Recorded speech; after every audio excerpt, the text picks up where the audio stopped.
Assalamualaikum warahmatullahi wabarakatuh. Alhamdulillahilladzi arsala rasulahu bil huda wa dinil haqq liyutammima makarimal akhlaq liyuhina sahayatan fi hadhi dunya wa fil akhirah.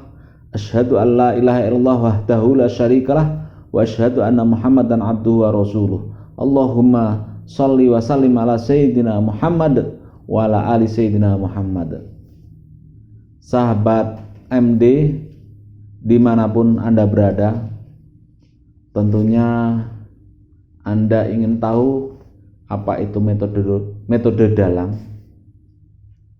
Metode dalang adalah suatu pembelajaran baca, tulis, dan memahami kitabullah atau Al-Quran atau Alkitab atau An-Nur, Ar-Ruh, Al-Hakam, dan nama-nama kitabullah yang lainnya. Bagaimana metode dalang ini disampaikan adalah melalui pola pendekatan bercerita dan bernyanyi. Bercerita itu fungsi dan manfaatnya untuk apa? Untuk mengasah otak dan pikiran kita. Adapun bernyanyi untuk mengasah rasa dan hati kita. Maka metode dalang ini pola belajarnya dengan senang, mudah, sederhana. Karena moto metode dalang, dengan seni hidup ini akan terasa indah, dengan ilmu hidup akan semakin mudah, dengan Al-Quran hidup akan terarah. Sahabat MD dimanapun Anda berada, apa hubungannya metode dalang dengan wayang? Tentunya ada, karena metode dalang ini terinspirasi dari pola dakwah Sunan Kalijaga Raden Mas Sahid, di mana pendekatannya pada masyarakat pada zaman itu adalah persuasif edukatif melalui seni. Seni artinya senang nikmat di dalam memberikan pencerahan, penyegaran pada saat itu. Maka metode dalang ini muncul untuk apa? Untuk merekonstruksi ulang pemikiran pola Sunan Kalijaga ini.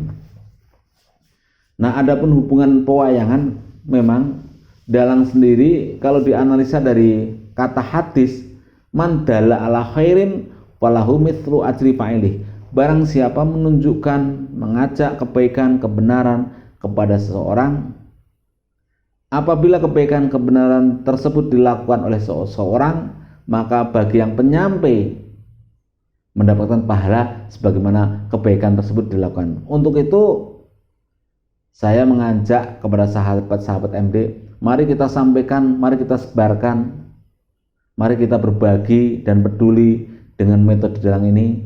Dengan Anda bayangkan berapa banyak yang Anda akan cerahkan, berapa banyak orang akan mengetahui, mengerti baca tulis aksara hijaiyah, di mana aksara hijaiyah adalah salah satu bahasa internasional yang digunakan di Timur Tengah.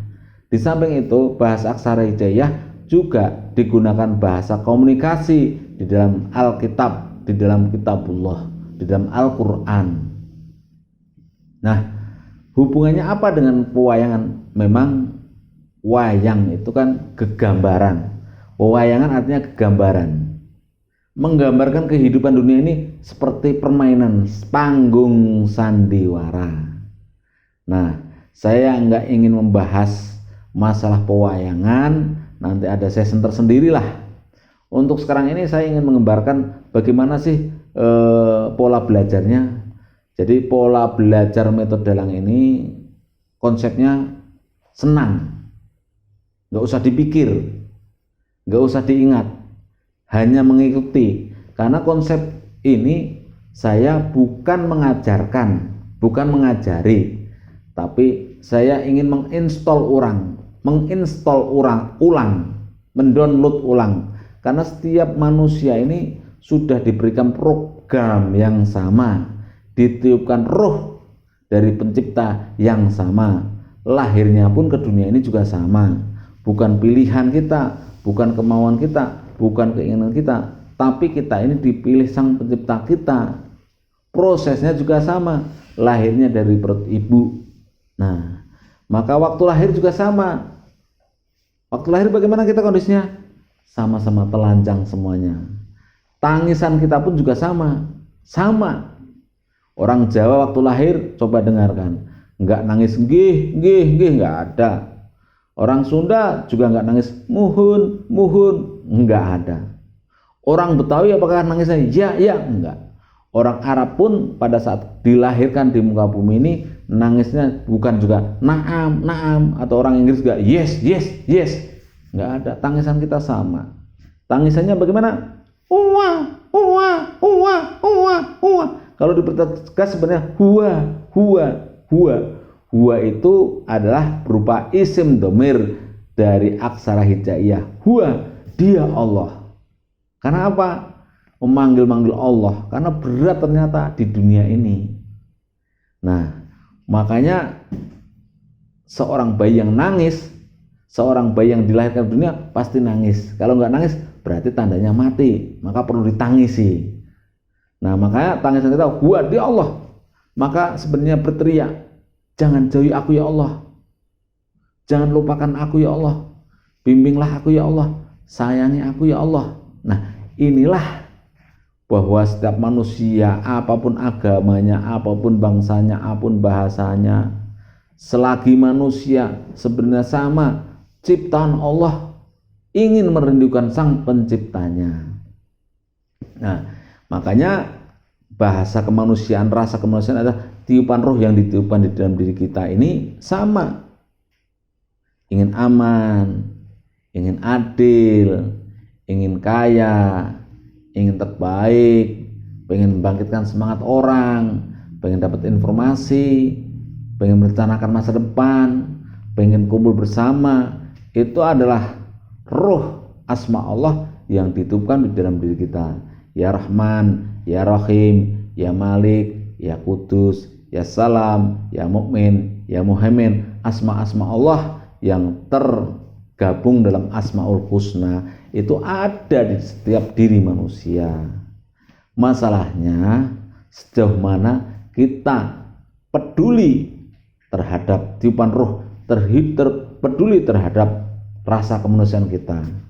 Kadangkala kita sering terbelenggu oleh ego diri kita, merasa paling hebat, merasa paling kuat, merasa paling pintar, merasa paling suci, merasa paling kaya, merasa paling susah pun juga bisa membelenggu, merasa paling sedih, sehingga tidak mau saling berbagi, saling peduli. Nah, ego diri ini yang membelenggu. Bahasa Inggrisnya tercover kita ini. Kalau bahasa spiritualnya adalah kafir. Kafir adalah belenggu diri, tutup diri. Kita tertutup oleh apa? Ya bisa jadi latar belakang, sudut pandang, pengalaman, literatur, kepentingan, dan lain-lain hal aksesoris dunia ini, sehingga kita tidak tercerahkan. Maka dengan metode dalang ini kita mengembalikan, wahai jiwa-jiwa yang tenang, ya ayyuhan nafsul mutmainnah irji'i ila rabbiki radiyatan mardiyah. Mari kita kembali dengan apa? Melalui panduan kitabullah. Nah, diawali dengan apa? Barometernya dengan lagu Gundul-Gundul Pacul. Gimana sih lagu Gundul-Gundul Pacul? Gundul-gundul pacul kemblelengan, nyunggi-nyunggi wakul kemblelengan, wakul nglempang segane dadi salatar. Salatar atau seratan bisa. Itu adalah lagu yang diciptakan Sunan Kalijaga waktu masih muda untuk bermain anak-anak. Tapi disitulah mengandung pesan moral yang luar biasa. Gundul itu artinya kepala pelontos yang nggak punya rambut. Pacul itu alat petani untuk macul. Nah, kalau orang namanya pemimpin, pejabat atau raja itu bukan yang dikasih kopiah kerajaan, pangkat jabatan, tapi yang namanya pemimpin adalah orang yang peduli bagaimana mata melihat kesulitan rakyat kecil, telinga untuk mendengarkan jeritan kesulitan kesusahan rakyat kecil, hidung bisa merasakan. Nah, ini mulut bisa membangkitkan semangat rakyat kecil yang dilambangkan petani dengan sifat sidik, amanah, tablik, fatonah. Kalau amanah ini dipegang dengan baik, tidak gemblelengan, tidak sombong, maka amanah ini bisa memakmurkan, mesejahterakan, mewujudkan kesejahteraan dan kemakmuran yang berkeadilan. Nah, ini pemimpin yang benar sesungguhnya. Jadi gundul-gundul pacul adalah kita jadikan di dalam metode dalang ini sebuah barometer, hanya digubah lagunya dengan aksara hijaiyah dengan lagu Batara Narada kosakata Jawa, Batara Narada kosakata Jawa, bismillahi kita belajar bersama, bismillahi kita mulai bersama. Nah, untuk belajarnya nanti Anda sahabat MD bisa lihat, bisa like, bisa subscribe, bisa share di metode dalang yang konsepnya ABAH, aksi berantas buta aksara hijaiyah. Filosofinya kenapa Batara Narada? Batara Narada itu siapa? Batara Narada itu adalah satu tokoh pewayangan, ya. Batara itu artinya butir, Narada itu nur huda. Jadi pencerahan nur itu memberikan pencerahan, tujuannya kemana? Menjelaskan. Kalau yang Batara Narada itu gambarnya menunjuk ke atas, bahwa tujuan kita akan ke sana, ke tiada batasan. Nah, inilah yang mengilhami sebagai pembuka kata dasar di dalam belajar metode dalang. Nah, untuk itu sahabat MD, bagi siapapun, apapun agamanya, apapun sukunya, apapun bangsanya, mari kita ikuti di ABAH, di YouTube channel metode dalang. Jangan lupa dalang, L-nya double, dalang, petunjuk artinya. Nah, saya kembalikan lagi bahwa dasar hadis kita, man dalla ala khairin falahu mithlu ajri fa'ilih. Barang siapa menunjukkan kebaikan, kebenaran kepada seseorang, bahwa yang menjalankan akan mendapatkan pahala, yang kita yang mau menunjukkan, mau berbagi, mau peduli, menge-share, maka akan mendapatkan balasan. Mari kita berlomba berbagi kebaikan, mari kita berlomba peduli dalam kebaikan agar kita bahagia nantinya. Demikian, semoga membuka awal pemikiran memahami metode dalang ini. Assalamualaikum warahmatullahi wabarakatuh.